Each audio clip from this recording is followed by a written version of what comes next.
કેમ છો વિદ્યાર્થી મિત્રો, મારી યુટ્યુબ ચેનલમાં આજના લેક્ચરમાં આપનું સ્વાગત છે। મારો આજનો લેક્ચર છે ધોરણ 12 કોમર્સ આંકડાશાસ્ત્રના ભાગ 1ના ચેપ્ટર નંબર 2 સુરેખ સહસંબંધનો। આજના લેક્ચરમાં હું તમને સ્વાધ્યાય 2.2ના દાખલા નંબર 7 અને દાખલા નંબર 8 શીખવાડીશ। આની અગાઉના દાખલા બધા જ મેં શીખવાડી દીધેલા છે અને એના અલગ અલગ વિડીયો બનાવીને મારી યુટ્યુબ ચેનલ ઉપર મૂકે છે। જો તમે ના જોયા હોય તો તમે ત્યાં જઈને જોઈ શકો છો। તો શરૂઆત કરીએ આજના લેક્ચરની દાખલા નંબર 7થી। દાખલા નંબર 7માં સૌપ્રથમ આપણે જોઈએ ચોપડીની અંદર રકમમાં આપણને શું કહેવામાં આવ્યું છે। ઠીક, તો દાખલા નંબર 7ની અંદર સૌપ્રથમ આપણને શું કીધું છે કે નીચે આપેલ ઉંમર વર્ષમાં અને લોહીના દબાણની વિગતો પરથી ઉંમર અને લોહીના દબાણ વચ્ચેનો સહસંબંધાંક શોધવાનો છે। સહસંબંધાંક શોધવાનું કીધું છે, રીતનું નામ લખ્યું નથી એટલા માટે આપણે કઈ રીત કરવી પડશે? કાર્લ પિયર્સનની ગુણનપ્રઘાતની રીત। રીતનું નામ કીધું હોય તો જ તમારે બીજી કોઈ રીત કરવાની, બાકી ના કીધું હોય તો તમારે કાર્લ પિયર્સનની રીતથી જ સહસંબંધાંક શોધવાનો રહેશે।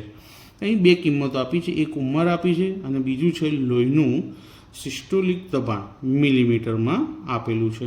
તો ઉંમર અને આ છે લોહીનું દબાણ। તો આ દાખલો કઈ પદ્ધતિથી થશે? કારણ કે ગુણનપ્રઘાતમાં કાર્લ પિયર્સને 3 સૂત્રો આપ્યા છે અને ત્રણેય સૂત્રોની અલગ અલગ નોંધ પણ આપી છે કે દાખલો કઈ રીતે ગણવાનો। પરંતુ અહીં જોઈએ તો આપણે જે અવલોકન આપે છે આપણને દાખલામાં, એ અવલોકનની સંખ્યા બહુ મોટી છે। બીજું એકવાર એક્સ બાર અને વાય બારની પણ ગણતરી કરીને આપણે જોઈ લઈશું કે દાખલો કઈ રીતે થાય। પરંતુ હું જો તમને કહું તો અવલોકનોની સંખ્યા વધારે પડતી જ મોટી હોવાના કારણે આપણે આ દાખલો ત્રીજી પદ્ધતિ એટલે કે યુવીની રીતથી ગણીશું। તો શરૂઆત કરીએ દાખલા નંબર 7ની। સૌપ્રથમ નોટમાં કોષ્ટક બનાવી દઈએ। તો આનું કોષ્ટક કંઈક આ પ્રમાણે આપણે બનાવી દીધું છે, પહેલાં એક્સ અને પછી વાય।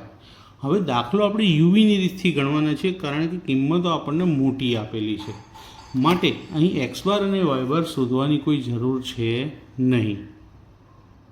તો દાખલો યુવીની રીતથી ગણવાનો છે માટે સૌપ્રથમ કોષ્ટકની અંદર કેટલા ખાના બનશે તેની ચર્ચા કરીએ।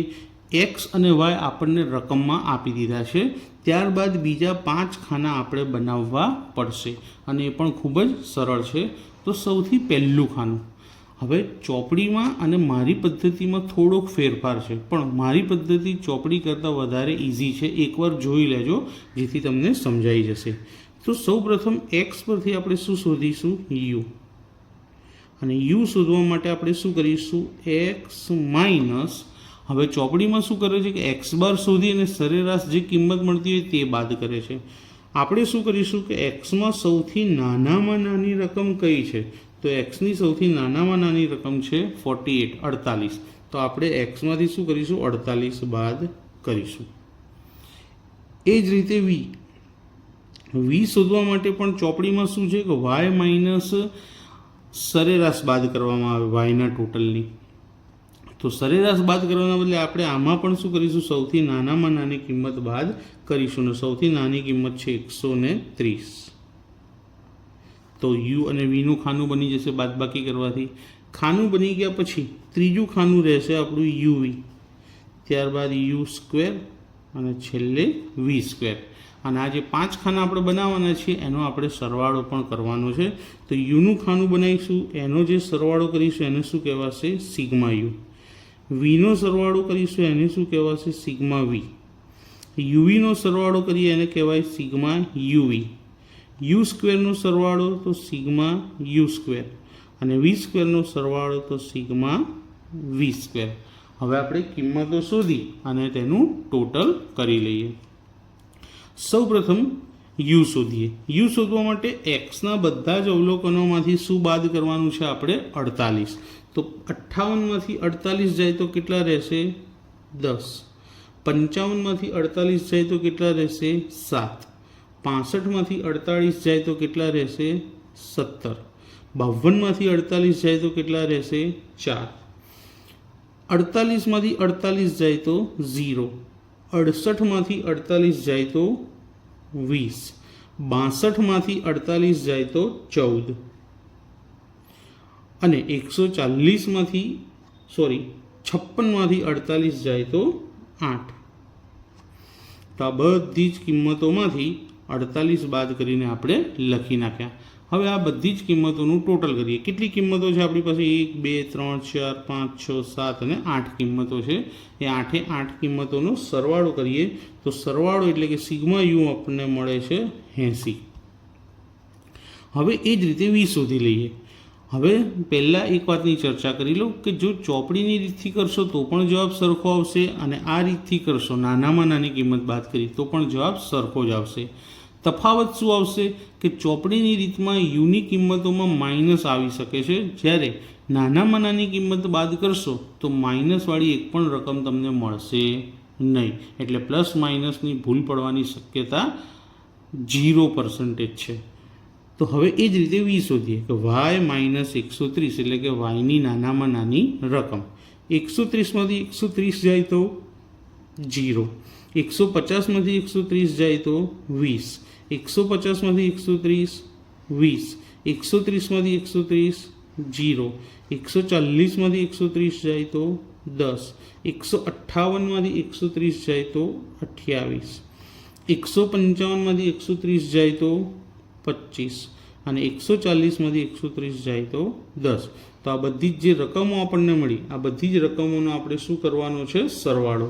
તો 8 રકમોનો સરવાળો કરતાં આપણને સિગ્મા વી મળે છે 113. તો બે ખાના બની ગયા યુ અને વીના. યુ અને વી બની ગયા પછી એકદમ સરળ છે, એ બંનેનો ગુણાકાર, યુનો સ્ક્વેર અને વીનો સ્ક્વેર.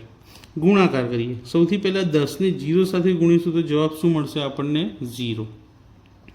7ને 20 સાથે ગુણીશું તો જવાબ શું મળશે? 140. 17ને 20 સાથે ગુણીશું તો જવાબ શું મળશે? 340. 4ને 0 સાથે 0, 10ને 0 સાથે 0, 20 ગુણ્યા 28 કરીશું તો જવાબ મળશે 560. 25 ગુણ્યા 14 કરીશું તો જવાબ મળશે 350 અને 10 ગુણ્યા 8 કરીશું તો આન્સર આવશે 80. હવે આ યુવીની કિંમતોનું પણ આપણે શું કરી લઈએ? ટોટલ કરી લઈએ. સૌથી પહેલાં તો યુવીની કિંમતોનું ટોટલ કરતાં આપણને જવાબ મળે છે 1470, 1470. હવે યુ સ્ક્વેર એટલે કે યુની જે કિંમતો છે એનો વર્ગ કરીશું. 10નો વર્ગ શું થાય? તો 100, 7નો વર્ગ 49, 17નો વર્ગ 289, 4નો વર્ગ 16, 0નો વર્ગ 0, 20નો વર્ગ 400, 14નો વર્ગ 196 અને 8નો વર્ગ થશે 64. હવે આ બધી કિંમતોનું શું કરવું પડશે? આપણે ટોટલ કરવું પડશે. તો આ બધી જ કિંમતોનું ટોટલ કરવાથી કેલ્ક્યુલેટરમાં જવાબ મળે છે 1114. હવે એ જ રીતે વી સ્ક્વેર શોધીએ. 0નો વર્ગ 0, 20નો વર્ગ 400, બીજા 20 તો એનો વર્ગ પણ 400, 0નો વર્ગ 0, 10નો વર્ગ 100, 28નો વર્ગ 784, 25નો વર્ગ 625 અને 10નો વર્ગ 100. હવે આ 8 કિંમતોનું ટોટલ કરી લઈએ એટલે સિગ્મા વી સ્ક્વેર મળી જશે. તો બધી જ કિંમતોનું ટોટલ કરીએ તો આપણને જવાબ મળે છે 2409. તો કોષ્ટક આપણું બની ગયું છે. હવે આપણે સિગ્મા યુવીનું સૂત્ર લખી તેની અંદર કિંમતો મૂકીએ. તો સિગ્મા યુવીનું સૂત્ર R બરાબર n into sigma UV minus sigma U into sigma V છેદમાં વર્ગમૂળની અંદર n into sigma U square minus sigma યુનો હોલ સ્ક્વેર ગુણ્યા બીજા વર્ગમૂળમાં સેમ એવું જ પણ યુની જગ્યાએ શું આવશે? V n into sigma V square minus sigma વીનો હોલ સ્ક્વેર. હવે આમાં બધી જે કિંમતો આપણે સરવાળા કર્યા તેમાંથી મૂકી દઈએ. સૌ પ્રથમ મૂકવાનું છે n. એની કિંમત આપણને કેટલી મળી છે 8 કે આપણને 8 સંખ્યાઓ આપેલી છે 8 સિગ્મા યુવી તો સિગ્મા યુવી છે 1470 માઇનસ સિગ્મા યુની કિંમત છે 80 સિગ્મા વી એની કિંમત છે 113 હવે છેદમાં કિંમતો મૂકતા વધારે કાળજી રાખવાની જરૂરિયાત છે પ્રથમ વર્ગમૂળની અંદર સૌથી પહેલાં કોની કિંમત મૂકવાની છે એનની કિંમત 8 સિગ્મા યુ સ્ક્વેર તો યુ સ્ક્વેર છે 1114 બ્રેકેટમાં સિગ્મા યુનો હોલ સ્ક્વેર એટલે કે 80નો સ્ક્વેર તો 80નો સ્ક્વેર ગુણ્યા બીજું વર્ગમૂળ એ જ રીતે બીજા વર્ગમૂળની કિંમતો મૂકી દઈએ એનની જગ્યાએ 8 સિગ્મા વી સ્ક્વેર તો સિગ્મા વી સ્ક્વેર છે 2409 માઇનસ સિગ્મા વીનો હોલ સ્ક્વેર એટલે કે 113નો સ્ક્વેર સિગ્મા વીની કિંમત 113 છે કિંમતો મૂક્યા પછી ટોટલ મારીએ તો સૌથી પહેલાં તો ગુણાકાર 8 ગુણ્યા 1470 એનો જવાબ આપણને મળશે 11760 માઇનસ 113 ગુણ્યા 80 તો એનો જવાબ આપણને મળશે 9040 છેદમાં પણ આપણે ગુણાકાર કરવાના છે સૌથી પહેલો ગુણાકાર છે પહેલા વર્ગમૂળની અંદર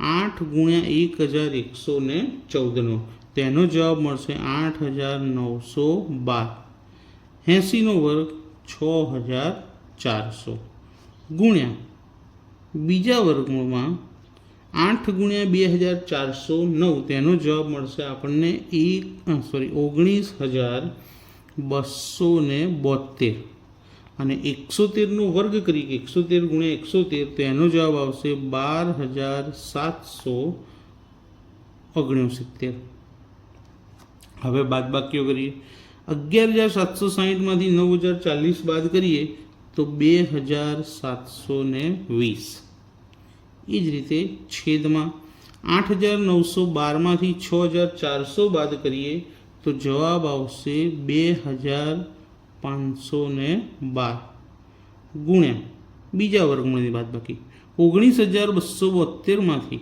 12769 બાદ કરીએ તો 6503 હવે 2720 એમના એમ છેદમાં આ જે બંને વર્ગમૂળની કિંમતો છે એનો આપણે શું કરી લઈએ ગુણાકાર કરી લઈએ તો આ બંને કિંમતોનો ગુણાકાર મળે છે આપણને 1,63,35,536 હવે ફરીથી 2720 જેમ છે તેમના તેમ અને છેદમાં જે રકમ લખી છે 1,63,35,536 તેનું આપણે વર્ગમૂળ શોધી લઈએ તો એ સંખ્યાનું વર્ગમૂળ આપણને મળે છે 4041.72 હવે આનો ભાગાકાર કરીએ કેલ્ક્યુલેટરની અંદર તો આપણને કોની કિંમત મળી જશે આરની પણ આરની કિંમત કેવી મળે છે આપણને લગભગ આ લગભગની નિશાની છે તો 2720 ભાગ્યા 4041.72 જવાબ મળશે 0.67 જવાબ શું મળ્યો આપણને 0.67 હવે 0.67 છે એ એકની નજીક કહેવાશે કે 0ની નજીક કહેવામાં આવશે તો 0.67 છે એકની નજીકની કિંમત છે માટે અહીં આપણને ગાઢ ધન સહસંબંધ મળશે તો આરની કિંમત એકની નજીક છે માટે બંને ચલો વચ્ચે ગાઢ ધન સહસંબંધ છે તેમ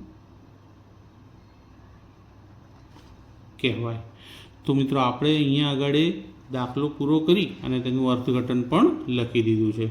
તો આ દાખલો જો તમે શીખી ગયા હોય અને તમને આવડી ગયો હોય તો તમે એક્ઝામ્પલ નંબર 9 ચોપડીનું જાતે ગણી શકશો. ચોપડી બંધ કરીને જાતે ગણી લેજો તો તમને ખબર પડી જશે કે મને આવડ્યો કે નહીં. બીજું પ્રેક્ટિસ પણ થઈ જશે. હવે જોઈએ આપણે દાખલા નંબર 8. દાખલા નંબર 8 પણ આના જેવો જ દાખલો છે, યુવીથી ગણવાનો. તો એ દાખલો પણ આપણે આજે શીખી લઈએ એટલે આપણને પ્રેક્ટિસ પણ થઈ જાય. દાખલા નંબર 8 જોઈએ તો કે એની રકમ પહેલાં ચોપડીમાં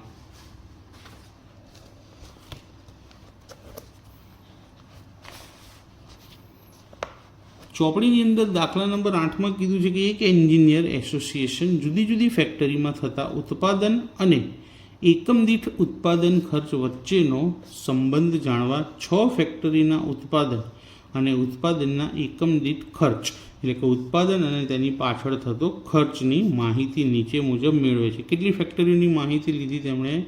6 ફેક્ટરીની, એટલે કે n બરાબર 6 આવશે. તો ઉત્પાદન લીધું 1000 એકમમાં અને એકમ દીઠ ઉત્પાદન ખર્ચ પણ લીધો રૂપિયામાં, કે ભાઈ એક એકમ પાછળ કેટલા રૂપિયા ખર્ચો થાય છે તે. આ પરથી ઉત્પાદન અને એકમ દીઠ ઉત્પાદન ખર્ચ વચ્ચે સહસંબંધાંક શોધવાનો છે. તો સહસંબંધાંક શોધીએ.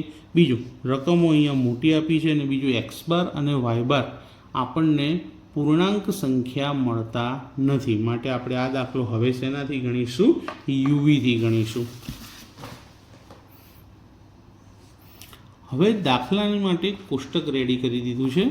કોષ્ટકની અંદર સૌપ્રથમ એક્સ અને વાયની કિંમતો લખી દીધી. હવે દાખલો આપણે યુવીથી ગણવાનો હોવાથી કોષ્ટકમાં ટાઇટલ લખી દઈએ બધા. તો સૌપ્રથમ પહેલું ટાઇટલ શું આવશે? યુ. યુ શોધવા માટે એક્સ માઇનસ એક્સની નાનામાં નાની રકમ. તો એક્સની નાનામાં નાની રકમ શું છે? 15. એ જ રીતે વી. વી શોધવા વાય માઇનસ વાયની નાનામાં નાની રકમ. તો નાનામાં નાની રકમ શું છે એની? 70. ત્યારબાદ યુવી, યુ સ્ક્વેર અને વી સ્ક્વેર. ત્યારબાદ બધાના ટોટલ માટે લખી દઈએ. તો યુના ટોટલને આપણે સિગ્મા યુ, વીના ટોટલ માટે સિગ્મા વી, યુવીના ટોટલને સિગ્મા યુવી, યુ સ્ક્વેરના ટોટલને સિગ્મા યુ સ્ક્વેર અને વી સ્ક્વેરના ટોટલને સિગ્મા વી સ્ક્વેર. હવે આપણે ગણતરી કરીએ. તો સૌપ્રથમ યુ શોધવા એક્સની બધી જ કિંમતોમાંથી 15 બાદ કરીને લખવાના. તો 15માંથી 15 જાય તો 0, 20માંથી 15 જાય તો 5, 35માંથી 15 જાય તો 20, 24માંથી 15 જાય તો 9, 18માંથી 15 જાય તો 3, 31માંથી 15 જાય તો 16. આ બધી જ કિંમતોનું ટોટલ કરી લઈએ. તો આ બધી કિંમતોનું ટોટલ મળે છે આપણને 53. વી શોધીએ. વાય માઇનસ 70, કે વાયની બધી જ કિંમતોમાંથી 70 બાદ કરવાના છે. તો 95 માઇનસ 70 કેટલા મળશે? 25. 90 minus 70 20, 75 minus 70 5, 80 minus 70 10, 87 minus 70 17, 70 minus 70 0. આ બધી જ કિંમતોનું ટોટલ મારીએ તો સિગ્મા વીની કિંમત મળે છે આપણને 77. હવે આપણે યુ અને વી એટલે કે ગુણાકાર. 25ને 0 સાથે ગુણીએ તો 0, 20 પંચા 100, 20 પંચા 100, 10 નવા 90, 17 તરી 51 અને 16ને 0 સાથે ગુણીએ તો 0. હવે આમાં 2 તો 0 છે, તો આ 4 રકમોનું આપણે ટોટલ કરવાનું છે અને આ 4 રકમનું ટોટલ મળે છે 341. હવે યુ સ્ક્વેર. 0નો વર્ગ 0, 5નો વર્ગ 25, 20નો વર્ગ 400, 9નો વર્ગ 81, 3નો વર્ગ 9 અને 16નો વર્ગ 256. અહીં પણ આ બધી કિંમતોનો સરવાળો કરીએ તો સિગ્મા યુ સ્ક્વેર એ મળશે આપણને 771. હવે એ રીતે છેલ્લું ખાનું વી સ્ક્વેરનું. 25નો વર્ગ 625, 20નો વર્ગ 400, 5નો વર્ગ 25, 10નો વર્ગ 100, 17નો વર્ગ 289 અને 0નો વર્ગ 0. અહીં પણ આપણે આ બધી કિંમતોનો સરવાળો કરી લઈએ જેથી આપણને સિગ્મા વી સ્ક્વેર મળી જાય. સિગ્મા વી સ્ક્વેર મળે છે 1439. હવે આપણે દાખલાને આગળ વધારીએ.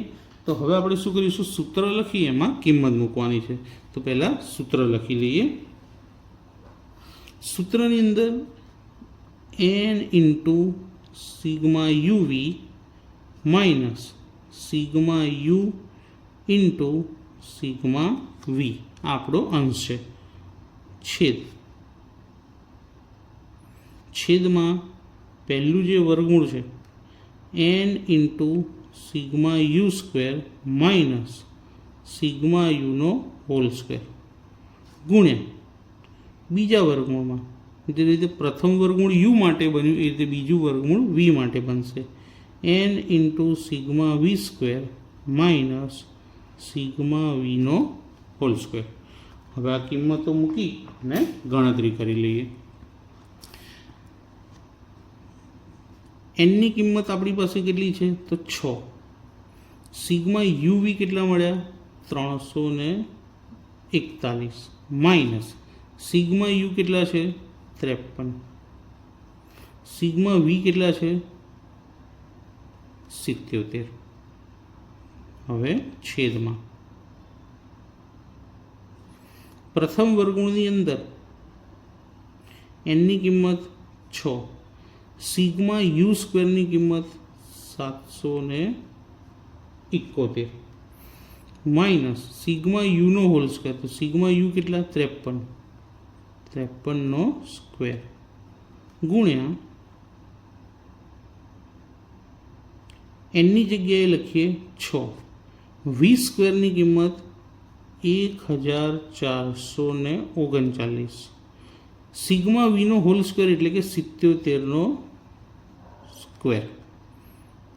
આગળ વધીએ, ગુણાકાર કરીએ. 6 ગુણ્યા 341 તો એનો આન્સર મળશે આપણને 2046 માઇનસ 53 ગુણ્યા 77 એનો જવાબ મળશે 4081 છેદમાં 6 ગુણ્યા 771 એનો જવાબ આપણને મળે છે 4626 માઇનસ 53નો વર્ગ કરીએ તો 2809 ગુણ્યા બીજા વર્ગમૂળમાં 6 ગુણ્યા 1439નો જવાબ આવે 8634 અને 77નો વર્ગ કરીએ તો 5929. હવે બાદબાકી કરીએ તો અંશની બાદબાકી 2046માંથી 4081 જાય તો માઇનસ 2035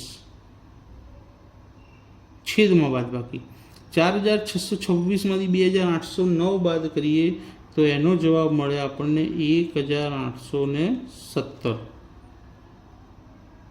ગુણ્યા 8634માંથી 5929 બાદ કરીએ તો એનો જવાબ મળશે 2705. હવે ફરીથી માઇનસ 2035.